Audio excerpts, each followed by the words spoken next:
जय सियाराम सत्संगी भाइयों और बहनों। नित्य ज्योतिष और वास्तुशास्त्र की नई जानकारी देने के क्रम में आज रसोई घर अथवा किचन के वास्तुशास्त्र की एक छोटा सा उपाय बताने का प्रयास करता हूँ।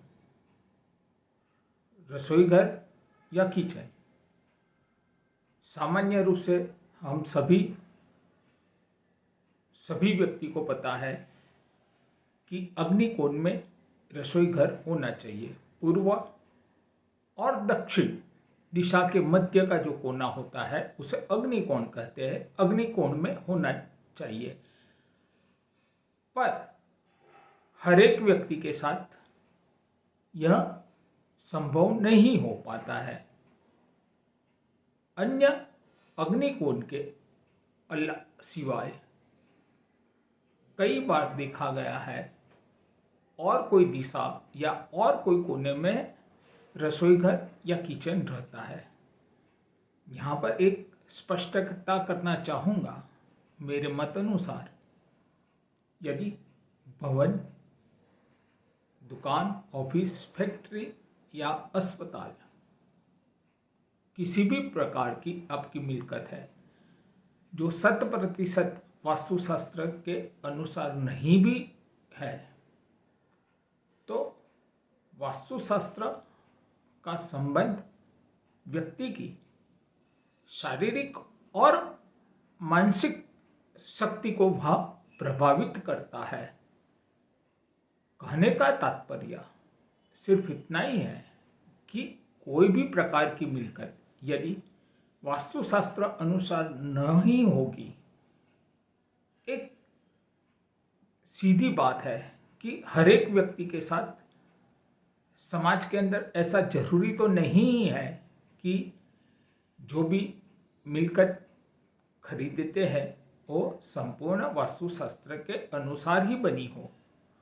तो विशेषकर अगर कोई मिलकत वास्तुशास्त्र अनुसार नहीं बनी है तो उसे डरने की कोई आवश्यकता नहीं है, जिसे आप अपने कुछ उपायों के माध्यम से आप बिल्कुल सही कर सकते हैं और जिसका संपूर्ण फल आपको प्राप्त होता है और कोई नकारात्मक ऊर्जा या नकारात्मक प्रभाव नहीं प्राप्त होता है। कहने का तात्पर्य मेरा सिर्फ इतना ही था।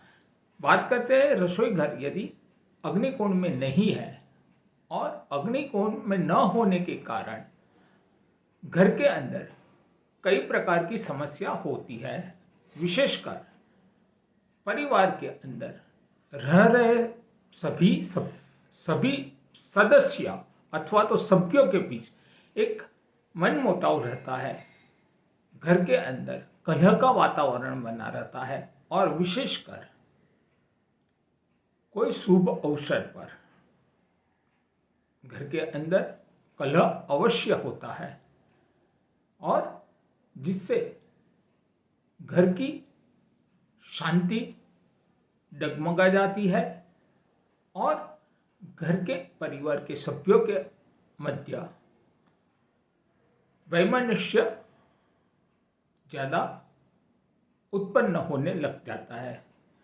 इस स्थिति से बचने के लिए रसोई घर में फ्रीज अगर आपने रखा है या कबाड़ बनाया हुआ है या और भी किसी भी प्रकार से आप एक पंचमुखी हनुमान जी महाराज की तस्वीर या प्रतिमा छोटी साइज की हो तो ज़्यादा अच्छा है। बहुत बड़ी लगाने की आवश्यकता नहीं है, यह आप लगा सकते हैं और लगा ले।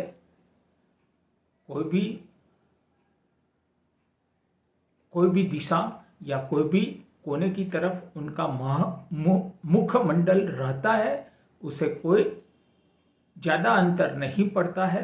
हो सके तो हनुमान जी महाराज की प्रतिमा या तस्वीर सामान्य रूप से दक्षिण दिशा की ओर मुख हो इस तरह से लगाए तो ज़्यादा शुभ फलदायी होती है।